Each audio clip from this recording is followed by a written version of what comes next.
মানুষ বড়ই অদ্ভুত। মানুষ যেন কোনো কিছুতেই তার শান্তি মেলে না। মানুষের চাহিদার কোনো শেষ নেই। যত দিবেন তত চাইবে, যত পাবে তত আরও চাইবে। তার চাহিদার কোনো শেষ নেই।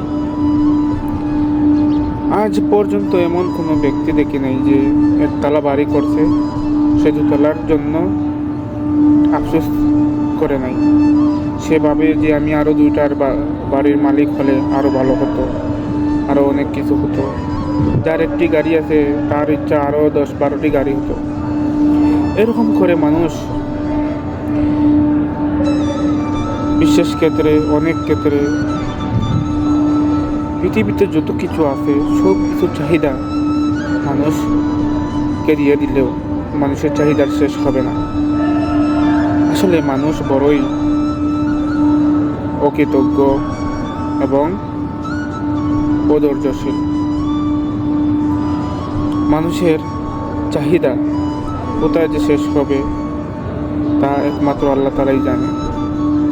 আর যে ব্যক্তি আল্লাহকে ভয় করে সে কখনো চাহিদাকে প্রাধান্য দিবে না, সে কখনো চাহিদার পিছনে ছুটবে না, সে কখনোই চাহিদার পিছনে গুরু করবে না। সুতরাং চাহিদা যত কম জীবন তত সুন্দর।